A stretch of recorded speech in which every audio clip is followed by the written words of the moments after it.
En esta presentación vamos a ver la nomenclatura de las sales. Una sal es el producto de la combinación entre una base, llamado también hidróxido, y un ácido, el cual pueden ser hidrácidos y oxácidos. Entonces, cuando se combina la base más el ácido, me va a producir sal. Y en esta reacción se me produce también agua. Pueden existir dos tipos de sales. La primera es cuando se me une el hidróxido más un hidrácido. Me va a producir una hidrosal más agua. Entonces recordemos que es un hidróxido. Entonces es la combinación de un elemento metal, cuando se me produce un metal, con el grupo hidroxilo.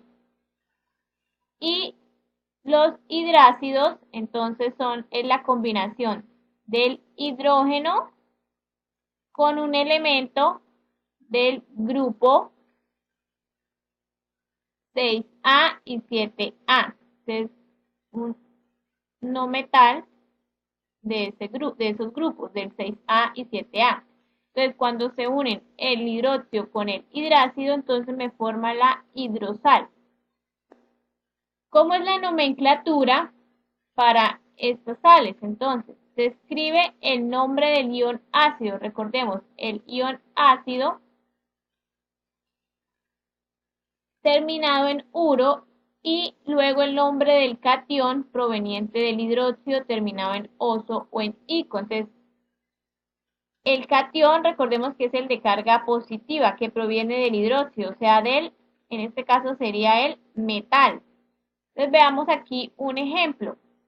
Dice, el hidróxido sódico o hidróxido de sodio, según la nomenclatura que estemos mirando, más el ácido clorhídrico, este es el hidróxido más el hidrácido, en este caso el ácido clorhídrico, me produce el cloruro sódico si es la tradicional o el cloruro de sodio si es la stock. Entonces veamos un poquito más despacio.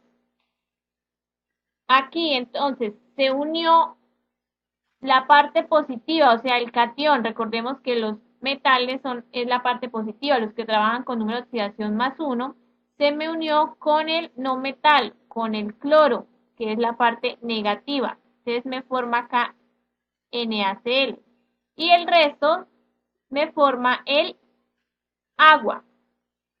Entonces, ¿cómo llamamos al NaCl? Entonces, si estamos mirando la nomenclatura tradicional, entonces sería, nombramos primero el ion ácido. ¿Cuál es el ion ácido?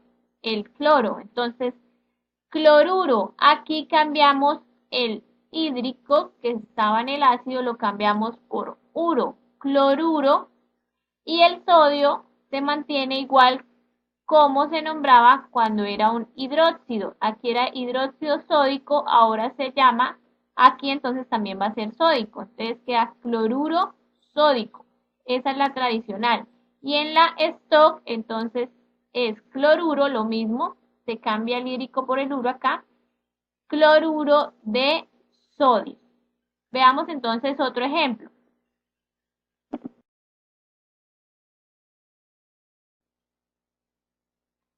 Entonces aquí tenemos el hidróxido ferroso más el ácido sulfhídrico, el cual me va a formar el FeS, que según la nomenclatura tradicional se llamaría sulfuro ferroso.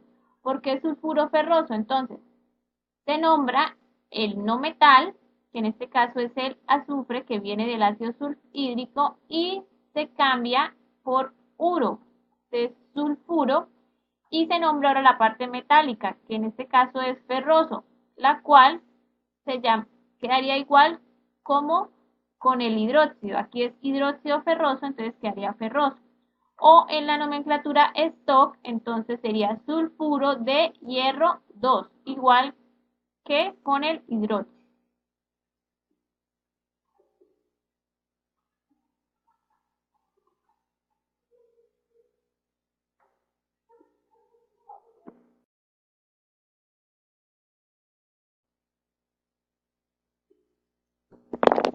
Ahora veamos la nomenclatura de los oxisales. Entonces, lo mismo, se forma por la combinación de una base con un ácido. ¿Cuál me va a formar la sal más el agua? ¿Por qué es oxisal? Porque proviene del hidróxido y de un oxácido. Entonces, al provenir de un oxácido, entonces se me va a formar la oxisal. ¿Cómo es la nomenclatura de las oxisales? Entonces, la terminación oso se cambia por ito y la terminación ico por ato seguido del elemento metálico. Entonces, veamos un ejemplo para entender mejor. Tenemos aquí el hidróxido, que es el hidróxido magnésico o hidróxido de magnesio, más el ácido nítrico. ¿Qué me va a formar? Entonces, se me va a formar, aquí a la parte izquierda tenemos el metal, recordemos que siempre la parte metálica o el catión va al lado izquierdo.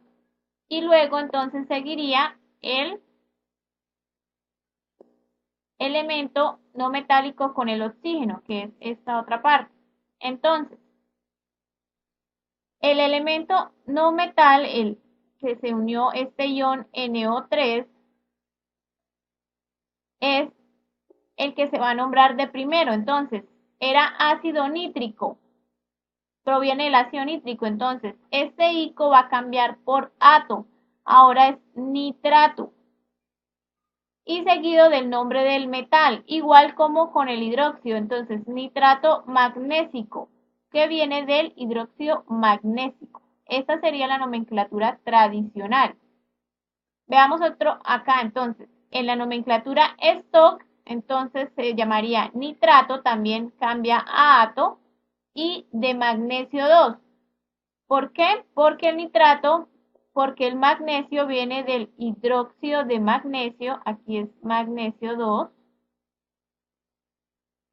Entonces, por eso es magnesio 2. Y el ato cambió acá. Por el nítrico, el ico cambió a ato.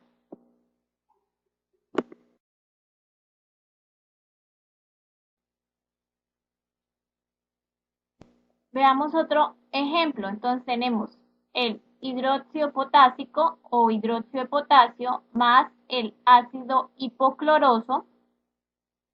Me va a producir entonces la siguiente sal, KClO más el agua. Entonces, ¿cómo se llama este compuesto? Entonces, la tradicional, veamos, el que va a cambiar aquí, entonces es el ion o el anión, que en este caso es el cloro. Y veamos, ¿de dónde proviene? Proviene del ácido hipocloroso. Entonces, el hipo se va a mantener y va a cambiar lo mismo, el oso por el hito. Entonces sería hipoclorito potásico. La parte metálica no va a cambiar el nombre, se mantiene también. Entonces, lo que cambia es el oso por el hito. Ahora veamos, esta es la nomenclatura tradicional. Ahora veamos la nomenclatura stock. Entonces, lo mismo, hipoclorito de potasio, igual que la parte metálica, entonces se mantuvo. Lo que cambia es el elemento que proviene del ácido. Aquí entonces tenemos una tabla donde resume cuáles son los cambios que se le hacen del ácido a la sal. Si es hídrico se cambia por uro, como ya lo vimos. Hipooso quedaría hipo e hito. Si es oso, hito. Si es ico, es ato. Y si es per ico, entonces es per ato. Entonces aquí es porque el ácido es el que cambia, como observamos en los ejemplos. El que cambia acá es el que proviene del ácido. El que proviene del hidróxido de la base se mantiene igual. Entonces, este es el tema de nomenclatura de compuestos inorgánicos. Con esta parte entonces finalizamos y nuestra siguiente sección entonces vamos a hacer preguntas tipo ICFES relacionadas con la nomenclatura de compuestos inorgánicos.